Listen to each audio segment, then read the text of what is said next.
우리나라의 감염병의 예방 및 관리에 관한 법률에 보면 그 2조에서 용어 정리가 나오는데요.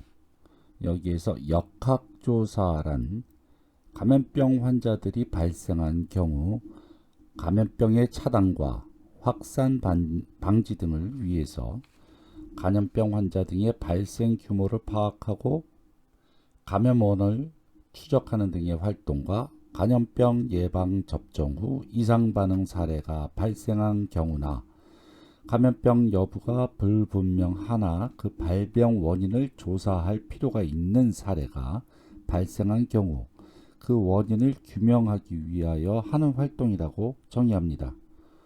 아이고, 이 법조문이란 것이 문장 자체가 한 문장으로 되게 길게 나와서 읽다가 보면 피로하고 결국은 무엇을 읽었는지 저는 자주 까먹어요. 이거 한 문장이네요. 네.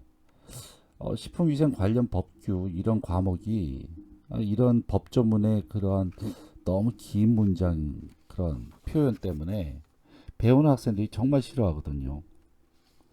가르치는 입장도 별로 그렇게 달갑지는 않아요. 그런데 어차피 국어이기 때문에 잘 떼어놓고 조문을 읽어보면 그래도 정리가 됩니다. 크게 두 가지네요.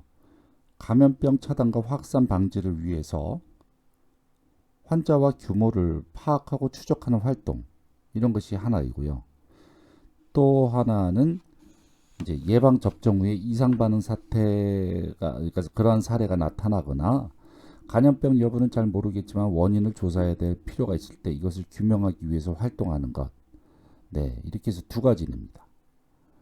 그러니까 뒤에 있는 후자의 것은 원래의 역학조사라고 하는 정의에 추가적으로 이러한 부분도 역학이라고 규정을 짓는 것이죠. 이와 같이 질병의 발생 요인을 추구하는 학문이 역학인데 이 역학이 언제 대표적인 어떤 사례가 있었는데 그 사례를 한번 보도록 하겠습니다. 이 역학이 시작된 것이 1800년대 중반경에 영국에서 전염병 유행을 연구하는 학문, 즉 역학, 에피데미올로지, 이것이 시작이 되었습니다.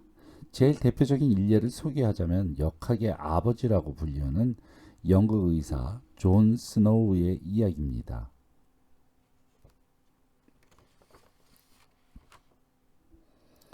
브로드 스트리트에서 이제 콜레라가 발병을 했는데요.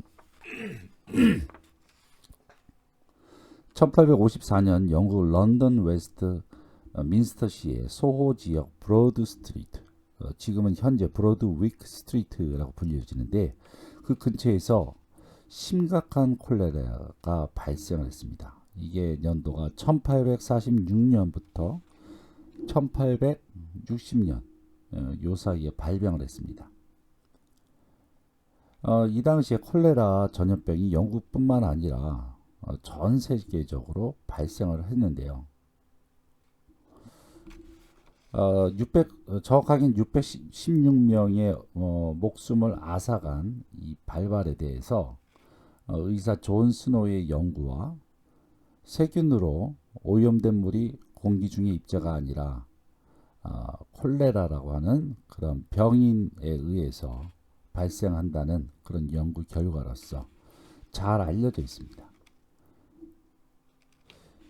그 당시까지 사람들은 이 전염병이 공기 중에 의해서 어떤 그런 입자에 의해서 전염될 것이라고 생각을 하고 있고 그 오염된 공기를 미아즈마라고 하는데 그래서 이것을 미아즈마 이론이라고 합니다.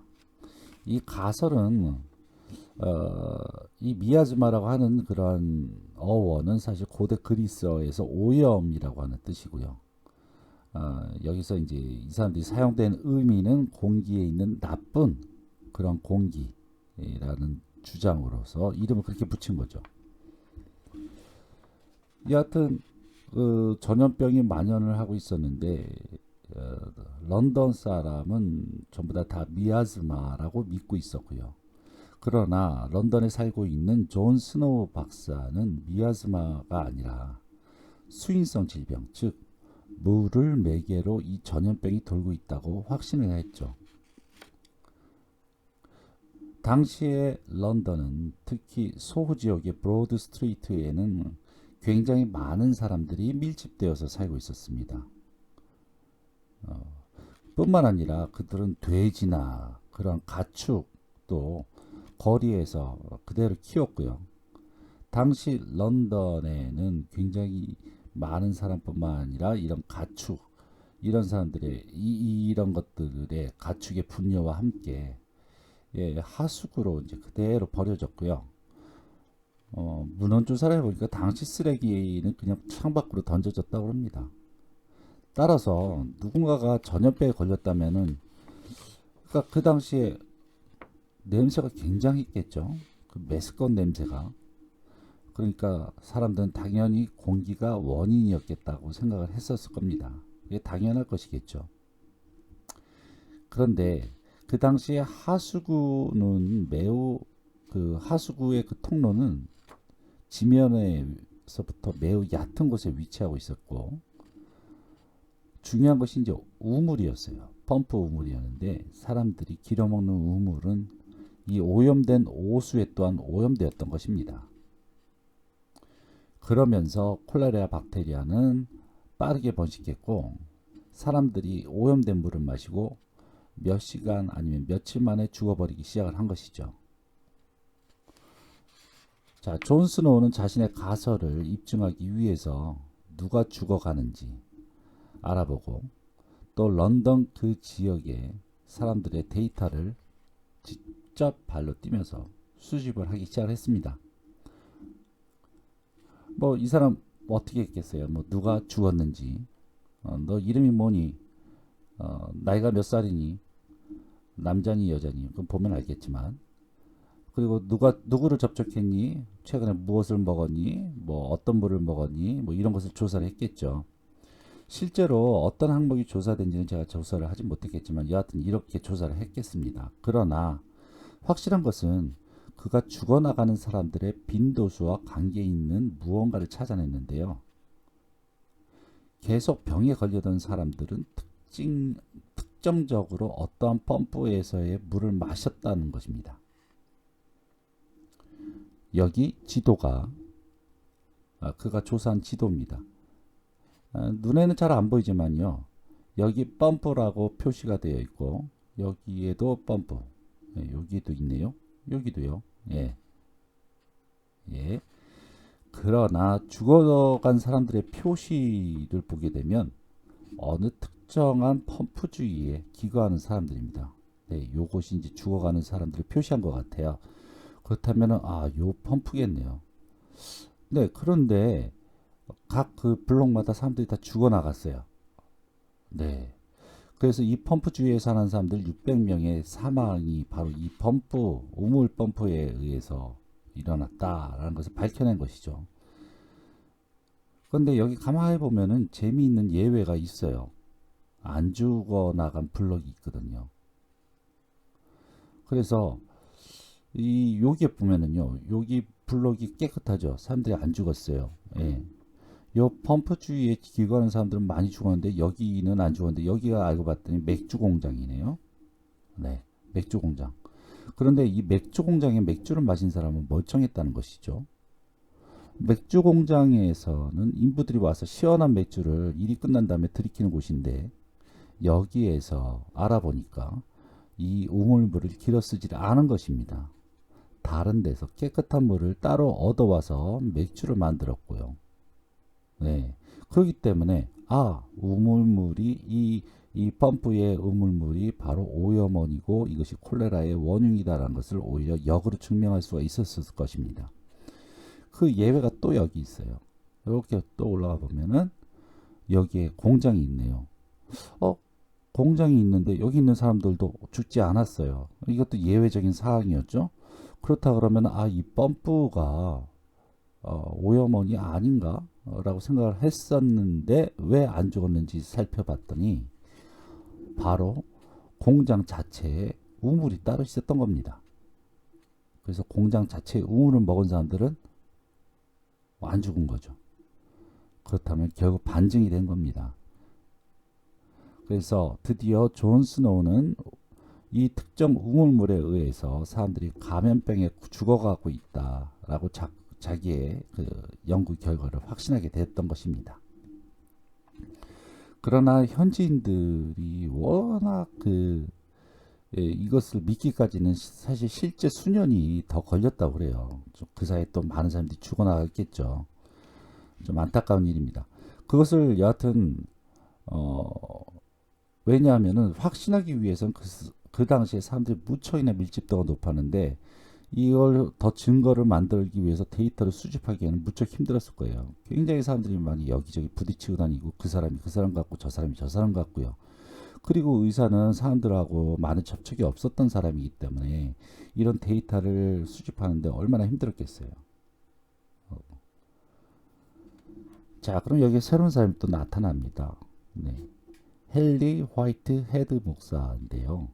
헨리 화이트 헤드 목사는 1854년경에 콜레라 발병 당시에 소호에 있는 성 루크 교회의 보조 큐레이터였습니다. 네, 이 사람은 교회에서 여러 사람을 만나고 있죠. 그렇기 때문에 교회에서 일을 했기 때문에 그 마을 사람들, 그 당시 그 지역 사람들을 굉장히 많이 알고 있었습니다. 이 사람이 존 스노우 의사의 일을 돕기 시작을 한 것이죠. 그래서 이분은 누가 어디에 사는지, 몇 살인지, 애가 언제 태어났는지, 어느 학교 다니는지, 누구를 접촉했는지, 아빠, 엄마가 무엇을 하고 있는지, 아빠, 엄마는 뭐 어떤 나이가 얼마인지, 어디서 고향인지, 뭐 이런 것까지 전부 다 꿰뚫고 있는 것이죠. 그렇기 때문에 존 스노우보다도 더 쉽게 정보를 얻을 수가 있었던 것이고, 이 사람이 존 스노우를 도와줌에 따라서 당연히 시너지 효과가 일어난 것입니다. 근데 참 아이러니하게도